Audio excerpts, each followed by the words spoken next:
Assalamualaikum warahmatullahi wabarakatuh. Kembali lagi dengan saya Ardi Khairi. Hari ini kita masih sama dengan mata kuliah tentang sistem informasi manajemen. Bab kali ini akan membahas tentang mengelola proyek. Di mana jika kita membahas tentang mengelola proyek, berarti ini juga akan membahas masalah pengadaan-pengadaan barang, masalah pengadaan-pengadaan sistem, bahkan pengadaan-pengadaan barang yang tampak maupun tidak tampak. Nah, sehingga apa? Sehingga mengelola proyek merupakan sebuah mata kuliah yang cukup signifikan, bukan mata kuliah, sorry, bab materi di sistem informasi manajemen yang cukup signifikan, yang mengelola hal-hal yang berkaitan dengan manajemen sebuah perusahaan. Nah, jika kita membicarakan tentang mengelola proyek, kita juga akan membicarakan masalah biaya, masalah waktu, masalah-masalah lain-lainnya yang terkait tentang hal-hal tersebut. Lalu kita melihat bahwa manajemen proyek itu memiliki risiko yang sangat tinggi. Mengapa disebut memiliki risiko yang sangat tinggi? Karena apalagi ini berurusan dengan sistem informasi manajemen, ekspektasi atau biaya yang terlalu besar yang dikembangkan, perusahaan tidak akan menyadari bahwa manfaat dari investasi yang ada dalam sistem informasi itu bisa diaturkah atau dikelola. Karena apa? Karena sistem informasi sifatnya susah untuk diukur. Nah, proyek macet dan kegagalan sistem. Proyek tanpa manajemen yang tepat akan mengalami konsekuensi di antaranya itu anggaran yang sangat berlebihan. Nah, artinya kalau misalnya tadi dikatakan bahwa manajemen proyek sangat sulit, iya. Resikonya apa? Resikonya akan menjadi proyek macet. Mengapa menjadi proyek macet? Karena proyek tersebut susah untuk dijalankan dan terjadinya kegagalan sistem. Nah, apa akibat dari proyek macet atau kegagalan sistem? Yang pertama, adanya anggaran yang sangat berlebihan. Artinya biaya-biaya itu sangat-sangat tidak terkontrol, sehingga biaya yang seharusnya digunakan untuk biaya lanjutan menjadi habis digunakan untuk awal-awal investasi. Lalu apalagi proyek macet yang menyebabkan proyek macet yang kedua yaitu pengeluaran waktu yang tidak diharapkan. Pengeluaran waktu yang tidak diharapkan maksudnya adalah proyek tersebut dilakukan atau dilaksanakan dalam jangka yang tidak sesuai dengan yang diharapkan, bisa jadi lebih panjang. Nah, sebenarnya proyek yang ada itu lebih cepat terselesaikan itu bagus, tapi mungkin di beberapa proyek atau sebagian kecil proyek itu menginginkan proyek tersebut harus tetap sesuai dengan jadwal yang direncanakan. Lebih cepat biasanya lebih bagus, tapi ada juga beberapa proyek yang tidak ingin proyek itu dikerjakan dengan lebih cepat gitu. Tetapi masalahnya adalah yang biasanya terjadi adalah proyek tersebut berjalan lebih lama daripada yang seharusnya, sehingga apa?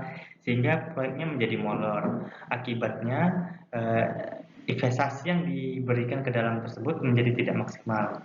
Nah, kenapa tidak maksimal? Karena jika kita membicarakan proyek, ada orang-orang yang terlibat di sana. Siapa saja, ada waktu, ada orang-orang yang orang-orang ahli, orang-orang tukang, orang-orang yang mekanik dan lain sebagainya, sehingga mereka juga harus dibayar. Ketika biayanya itu terlalu tinggi untuk membayar proyek-proyek yang terbengkalai atau proyek-proyek yang lama pengerjaannya, pembiayaan menjadi semakin membengkak.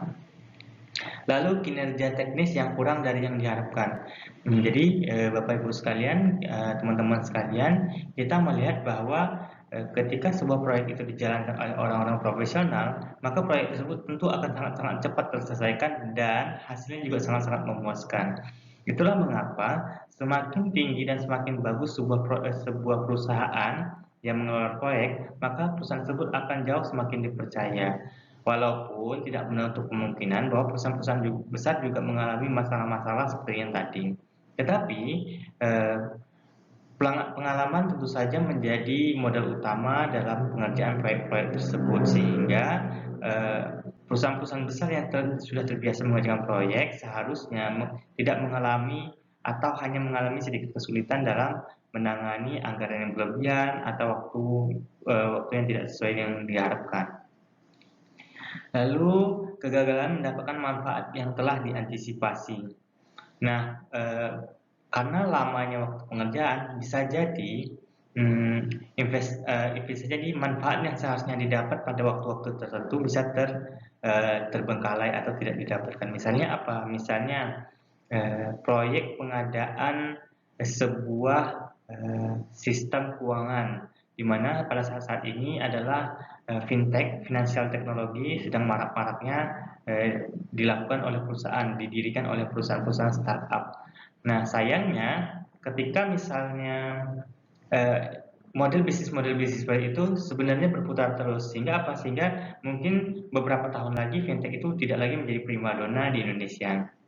Nah, akibatnya apa? Kalau misalnya sebuah perusahaan ingin masuk ke usaha jenis fintech seperti GoPay, terus ShopeePay, ada OVO dan lain sebagainya.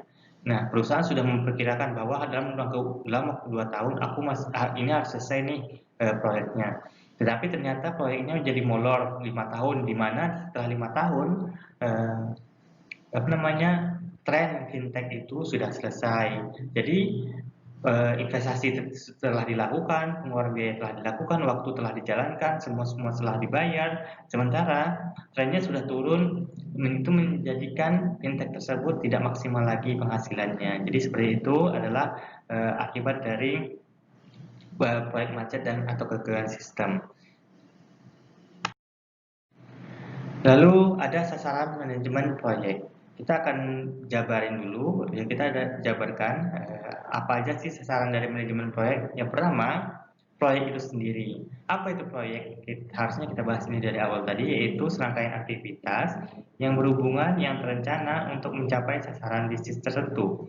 Di mana ketika kita berbicara proyek, tentu saja ada bisa jadi itu sebuah pengadaan atau sebuah rencana kerja atau sebuah instruksi kerja, atau itu adalah sebuah pikiran baru di mana proyek itu dikerjakan oleh beberapa orang atau bahkan oleh seseorang.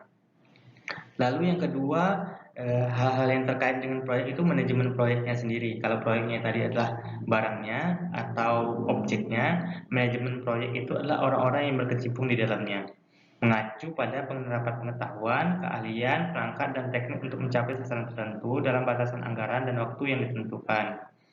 Lalu ada juga cakupan. Nah, cakupan ini scope, yaitu definisikan di dalam proyek ini adalah apa aja yang masuk ke dalam proyek tersebut, bagian-bagian mana saja yang termasuk dalam proyek tersebut, sehingga apa? Sehingga semakin kecil sebuah proyek maka akan semakin cepat dan semakin murah terlaksana, atau bisa jadi skopnya itu lebih besar, bisa jadi antar daerah, antar provinsi, antar negara, atau antar benua, sehingga cakupan ini menjadi hal yang sangat-sangat riskan ketika kita tidak menjelaskan itu secara detail. Lalu waktu, tentu saja waktu dalam proyek adalah sesuatu hal yang harus dikejar. Biasanya pada umumnya semakin cepat sebuah proyek itu dikerjakan akan semakin baik, sehingga perusahaan-perusahaan penyedia layanan proyek biasanya mengandalkan atau membuat promosinya berdasarkan waktu yang lebih cepat untuk dikerjakan. Biaya juga semakin murah, tentunya perusahaan akan mengharapkan biaya-biaya yang murah meriah. Lalu ketika perusahaan mendapatkan biaya murah meriah, maka perusahaan akan tentu saja mendapatkan manfaat yang jauh lebih besar dari segi anggaran biayanya. Lalu kualitas, tidak menutup kemungkinan bahwa semakin besar biaya yang dikeluarkan, kualitas juga akan semakin meningkat. Karena apa? Biasanya para profesional penyedia proyek memiliki harga yang sangat mahal, tetapi kualitas proyek yang ditawarkan itu jauh lebih baik daripada perusahaan-perusahaan pesaing yang mengandalkan murahnya sebuah proyek. Kita bisa lihat bahwa misalnya nih di teman-teman atau Bapak Ibu sekalian tahu bahwa ada proyek jalan yang dilakukan oleh pemerintah, misalnya adanya oknum-oknum penyedia proyek yang bermain di belakang mengeluarkan biaya yang sangat-sangat murah, tetapi pada hasilnya kualitasnya itu misalnya proyek jalan sangat-sangat tidak baik. Jadi 1 bulan atau 1 tahun pakai udah bolong, udah berlubang jalannya. Dan terakhir yaitu pada risiko. Risiko itu mengacu pada masalah potensial yang dapat mengancam keberhasilan sebuah proyek. Tentu saja dari proyeknya, manajemen proyek, cakupan, waktu, biaya, dan kualitas itu semuanya mengandung risiko. Di mana risiko inilah yang menjadi yang menjadi standar utama pembelajaran kita pada hari ini.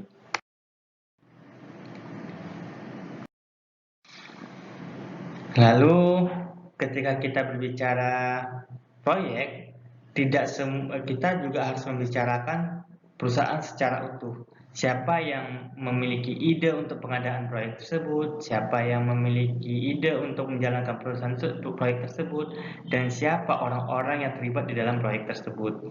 Nah, yang pertama kita bisa lihat bahwa kita mulai dari bawah dahulu. Kita mulai dari atas dahulu bahwa kelompok perencanaan strategis perusahaan yang bertanggung jawab dalam mengembangkan rencana strategis perusahaan yang mungkin membutuhkan diciptakan sistem-sistem baru. Puncak struktur ini adalah kelompok perencanaan strategis perusahaan dan komite pengawas sistem informasi. Nah, walaupun di sini dijelaskan di sistem informasi, tetapi tidak menutup kemungkinan bahwa pembelajaran ini juga untuk proyek-proyek yang ada di luar sana selain sistem informasi. Nah, kelompok perencanaan strategis perusahaan ini contohnya siapa? Contohnya manajer utama atau direktur-direktur atau presiden perusahaan atau pengawas atau komite pengawas atau orang-orang yang berkepentingan dan memiliki jabatan yang sangat-sangat tinggi di dalam sebuah perusahaan. Lalu komite pengawas sistem informasi setelah para pelaku-pelaku usaha atau para direktur-direktur dan presiden direktur memutuskan proyek itu dijalankan, maka wajib untuk memutuskan siapa sih yang akan melakukan pengawasan terhadap proyek tersebut, sehingga ketika proyek tersebut dijalankan itu tetap harus diawasi untuk meminimalisir kecurangan-kecurangan yang terjadi. Yang kedua, untuk meminimalisir adanya keterlambatan tingkat terselesainya. Dan yang ketiga, adanya upaya untuk menghindari risiko-risiko yang mungkin terjadi di saat proses pembuatan dari proyek tersebut. Lalu diturunkan, tentu saja ada yang akan mengerjakan proyek tersebut, yaitu kelompok manajemen proyek, yaitu tugasnya itu mengawasi tim proyek. Kelompok manajemen proyek terdiri dari manajer sistem informasi dan manajer pengguna akhir yang bertanggung jawab atas beberapa proyek sistem informasi tertentu. Tentu saja kalau kita bicara proyek, apalagi proyek dalam sistem besar, tentu proyek itu ada dalam satu proyek bisa jadi dalam satu kali pekerjaan ada beberapa proyek yang harus dikerjakan. Kenapa? Karena dalam sistem informasi beberapa proyek bukan tidak mungkin harus saling terhubung antara satu dan lainnya. Misalnya apa? Yang satu proyek pengadaan website, yang satu proyek pengadaan aplikasi Android, yang satu proyek pengadaan aplikasi